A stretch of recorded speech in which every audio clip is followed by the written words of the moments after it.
Hello you lovely people, welcome to my channel, welcome back to my channel if you've been here before. My name's Kirstin, this is where I art and craft, and today I'm doing a project for Kreativ Paper Artisan Design Team, and I'm using Cozy Woodland, which is the kit that Karin released for the Hook collaboration, which is happening in October 2024. We're 24 years into this century and I've just said 1924. Never mind, Kirstin. Here is the bits of the kit I'm using. I'm going to make a notebook, and that notebook is going to be part of the giveaway for the collaboration, but I thought people might like to see the notebook anyway, because you don't need to use it for this kit, you can use it for whatever kit you want. And the kit is available at 30% off, the link's down below, until the end of the month. And I've not printed it all off. It's a mega kit. I think there's 42 pages. I've not printed it all off because I don't need it all for the notebook. But this is one of the pages. Look at that cute little squirrel and a cute little squirrels. That's my squirrels is going on the front because squirrels is a, yeah. Then this is another of the pages. As you can see, I've already cut these down to the size I'm wanting them. Now these pages are a bit mixed up because I've already put these in order, so this will just give you a flavour for the different pages. There's some line pages, there's some sweet little chipmunk, there's some of these pages that you've got space in.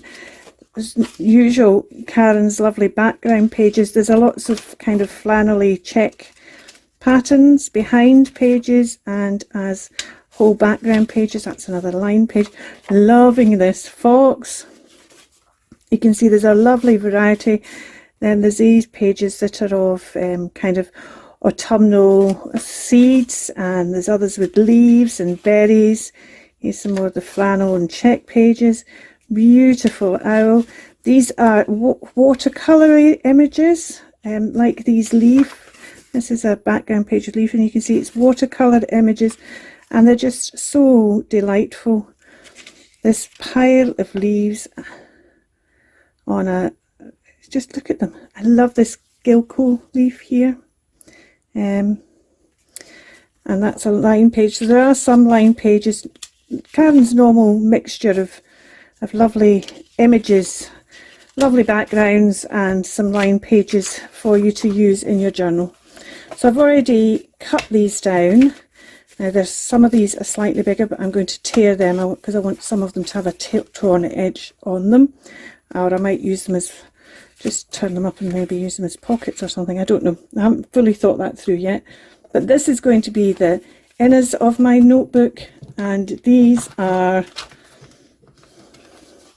this is the outside and inside of the back cover, and the outside and inside of the front cover.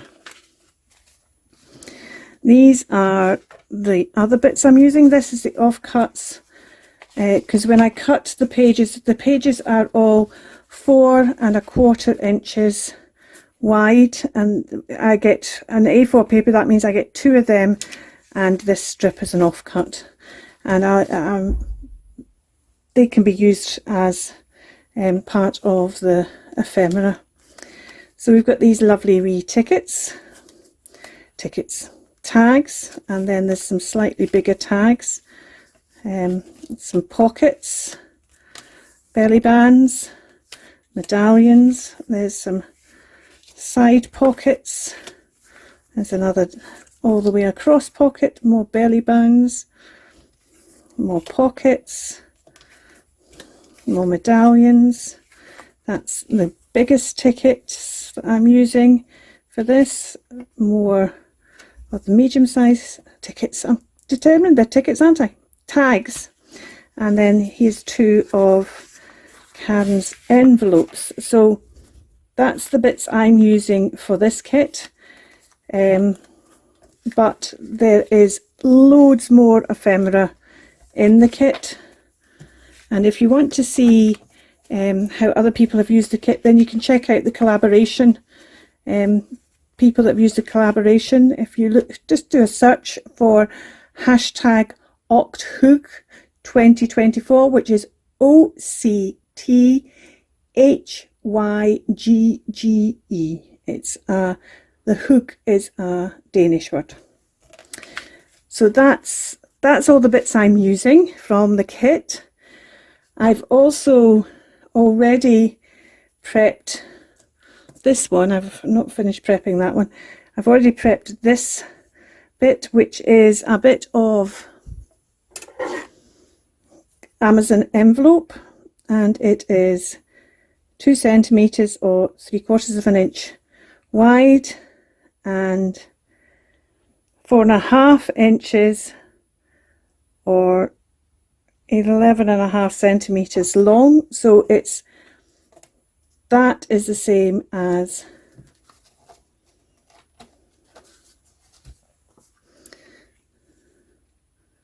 yeah, that's just slightly smaller than that, because that's 4.5 and these are 4.25, because this is going to be mounted on another bit of Amazon card that I've already taken a Posca pen to and drawn round. So this will sit in there.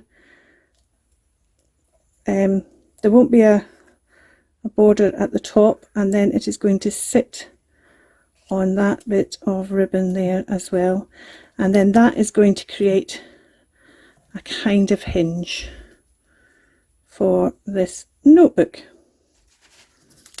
So I need to do the other one of these, stick this on here. Now when you're sticking this on here, I was going to do that and I decided to do this and show you this first. When you're sticking this on here, if you're using, this is Hessian, you don't need to use Hessian, you can use just fabric, or you can use ordinary ribbon. I need to take the top and the edge off this one because I want to fray it. I'm just taking the edge off that. I'm going to leave the bottom edge on just now, just until I'm ready for it. And then I'm going to get 3-in-1 Fabri-Tac coil, a glue that is a silicone based dimensional glue that will come. So you want to have it over the top, about the same as what it is at the sides, and then just, you're getting a sticky mess, but you just need to push that right down into that glue so the glue comes through the holes.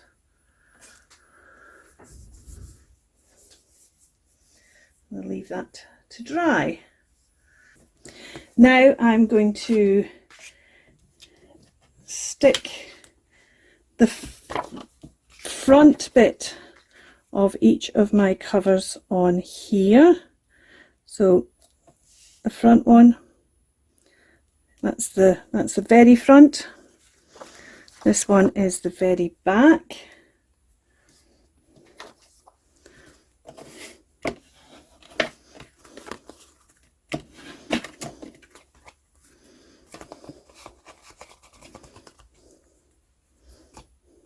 Right, and so this is the back one, and now what I want to do is I want to lay that on there, leaving a gap of about 1/8 of an inch, and I want to glue that on with the 3-in-1. So I'll just put that all the way across the back here, and I'll do that with the other one as well. Right, so what I now need to do is, because this is now raised this height, I need to stick this board in underneath so that when I stick the other bit in, it isn't a big step down. And there'll be a difference because of the texture of this, but it won't be the big step down. So I need to stick these on here. So I think let's do this first, because this will stay sticky longer, although I managed to do it in time. There's this, and then just put this round edge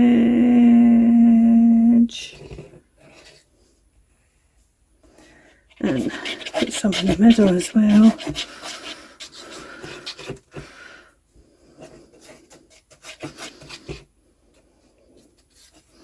It soaks up in the well, the Posca is really paint, quite liquidy paint. Right, and put this down here, making sure it butts up nicely at the bottom. Oh, I've cut that one slightly too thin actually. Oh, let's turn that round because it looks like I didn't cut it straight because it's wider at the one edge. That's the advantage of using both sets of glues, because I could catch that. Hopefully that's the back cover. It is the back cover, and it won't actually show in the journal because I've done the black, and the cover will go over the top of that, and it'll be fine. It'll be fine. Let's just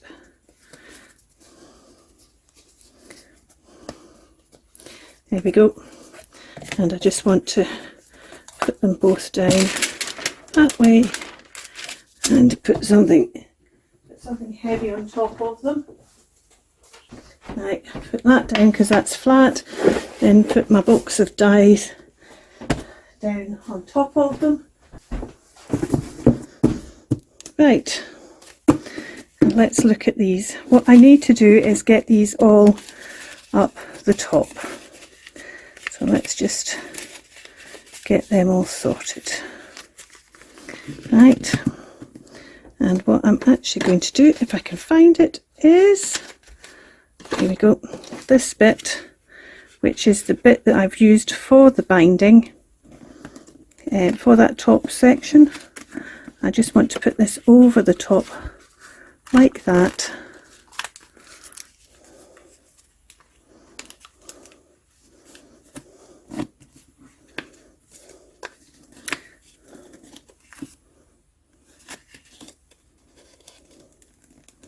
Kind of keep them together, and it just gives a nice neat look at the top. It doesn't matter that it's not the whole way along, it's about giving a look. And I'm just going to glue this one down on here.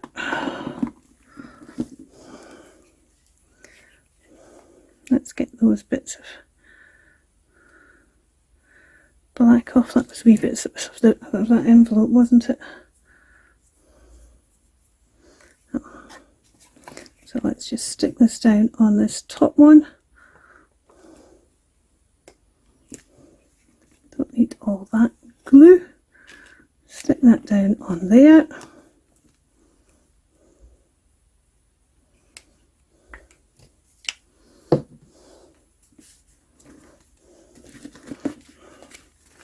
And it's just, all it's doing, it's a bit of extra decoration really. This is not holding them together, which I need to remind myself of and actually get out a couple of clips to actually hold them all together.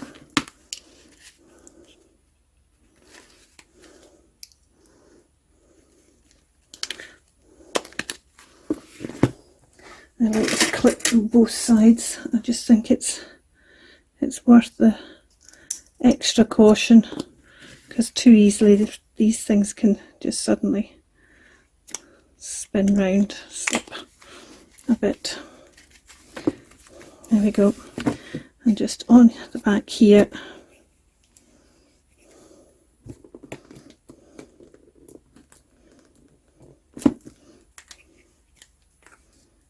just stick this one down. As I say, all that's doing is it's just creating a bit of decoration. It's not really functioning in any way other than just to make it look a bit neater there. Right, these should be set now, so I'm going to take that off. Take that off.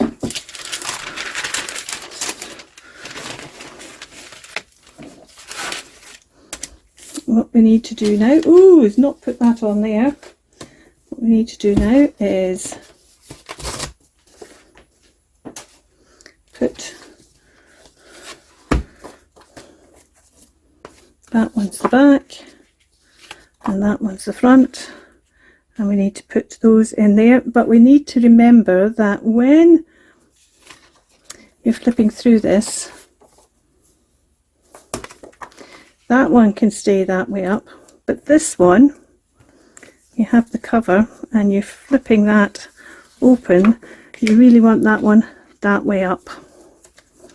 The back one, as you flip through, you get to the back, and that's the back, so the back one can stay that way up, but this one really needs to be this way up. So I'm going to stick them down, remembering to put them tight, butting them up against the top, and just having my border on the 3 sides. Okay, so I've stuck those on the back. So this is the front, this is the total back, that is the inside back, that is the inside front. And what I'm wanting to do now is to put my, well, I need to start the actual binding, and the way I'm going to do that is I'm going to measure. Yes, I know, Kirstin, sometimes you have to. Right, let's do it in inches, but inches is upside down, that's the problem with this ruler. Right. Okay, so what I need to do is I need to measure my centre point, which this is 4.5, so it's 2 1/4, which I've already marked, as you can see. And then I need to measure either side.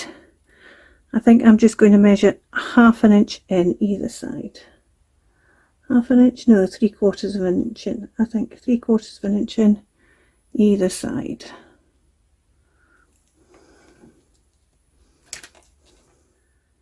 I'm just going to use the smaller punch, and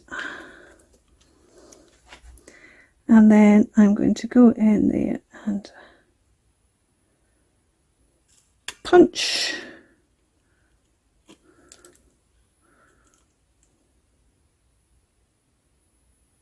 I'm just punching my mark out.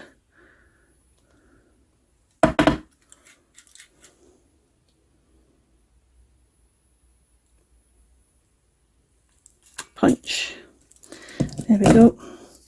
Then I'm going to use that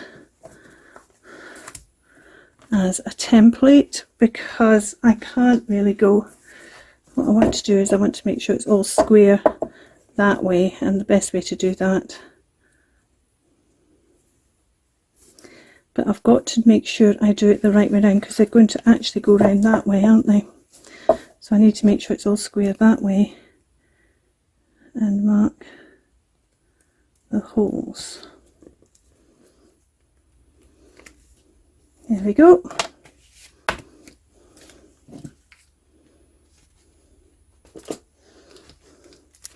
And then it's just a case of measuring up all those holes.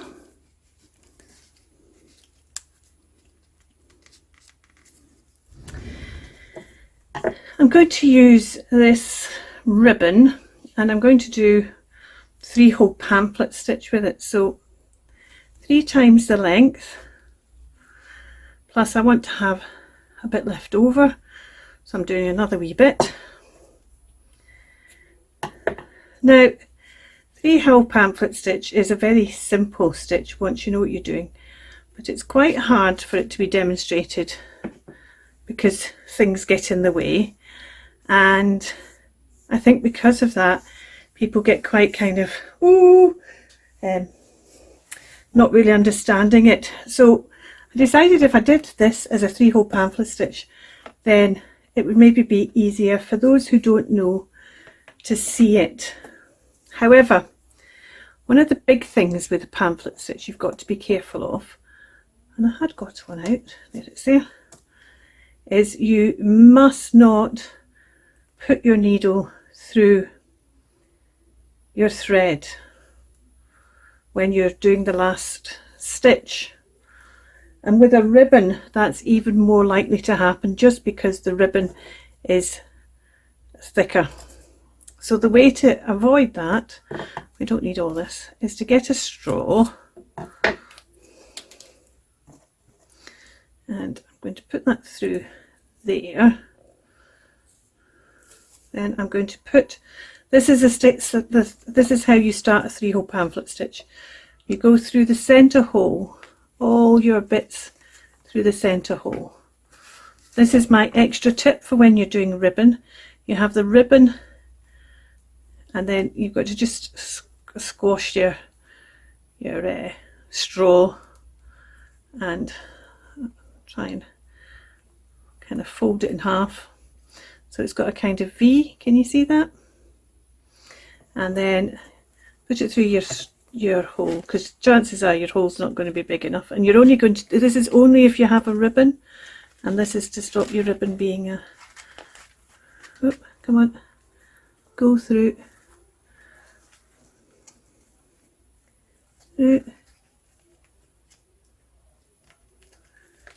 much easier threading these through separately.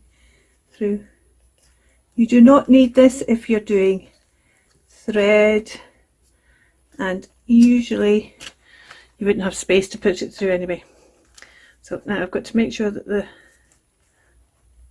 ribbon comes through now without with the straw staying in place. It'll be easier once, there we go, once it's through to the single. So that's gone through the middle hole.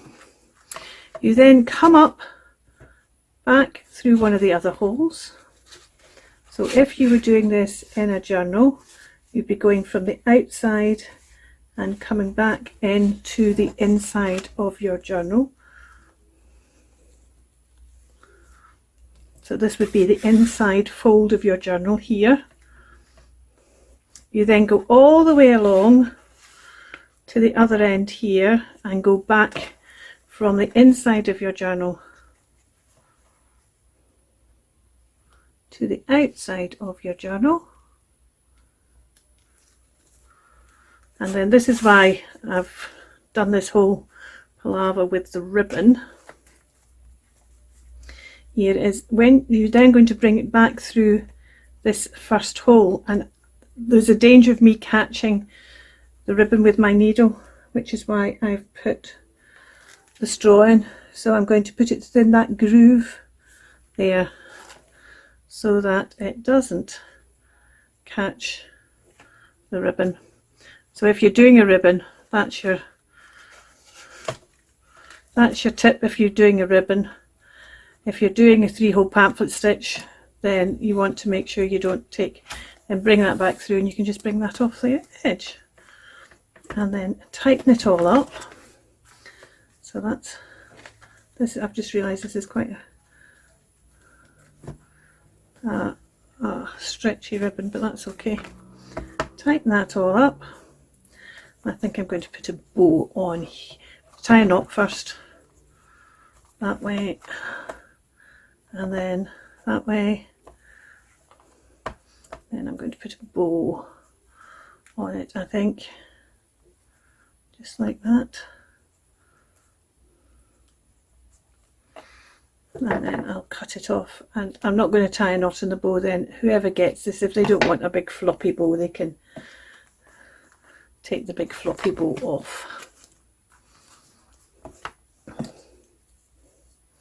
And then you see you've got, let's just take these off.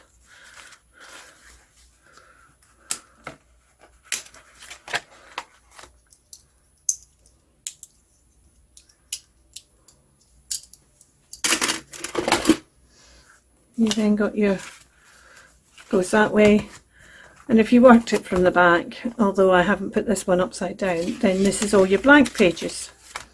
But what we need to do is we need to shorten some of these just so that they're in. I think I'm going to leave that one as is.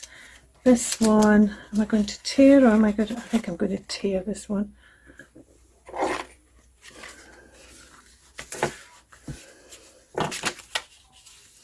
Doesn't need to be all the same height, I just, because that one's what's the next one? That's the next one that's kind of a bit too short.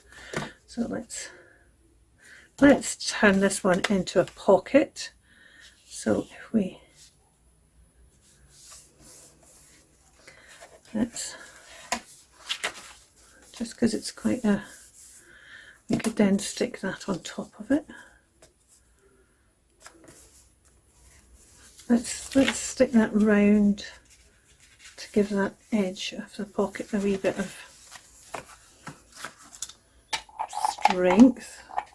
Let's put my needle away first. And should we put, oh, we could use another bit. Let's use another bit. No, maybe not. No, let's put, well, I'll decorate it later. I'll decorate it later. At the moment I'm just shortening pockets that are too long. So this is too long, so let's tear this one. And then this one's too long. Should we give this one a kind of, nah, let's tear this one quite long anyway, as long as it's higher than the black. And then this one, should we tear this one at an angle? Let's tear this one at an angle. And that's all. Oop. So here is the notebook, and I will, just wondering whether to round these corners. No, I don't think I'm going to round the corners. But I'm going to decorate the rest of this notebook now, and I will do a flip through which will be available after the recipient has received it. Oh, I need to do something on the front though, don't I? What shall we do in the front? I would just want to put, oh, well, I'll do that when I've got no, yes. Shall I do that now, or shall I do it? I'll do that when I decorate the rest of it. Otherwise, what will happen is I'll start decorating other bits as well. So this is just to give you an idea of the basic structure, roughly what it is we're looking at. And this will be one of, well, this will be one of the gifts in the draw for October, but it's a lovely wee sweet notebook that you can make. And you could put, if you had a full-size journal, you could put a pocket, make a pocket in the back and sit this in the back of a pocket. You could make it smaller. If I'd shrunk down these pages to half size and made a smaller one and then tucked it in the back. But for now, thank you so much for watching. I'm going to play and decorate this book in this notebook, and as I said, I will do a flip through once I know the recipient has received it. Well, I'll do the flip through before I send it to them, but I'll post that once I know the recipient has received it. I will see you very soon. You take care. Remember, keep crafting. Bye for now.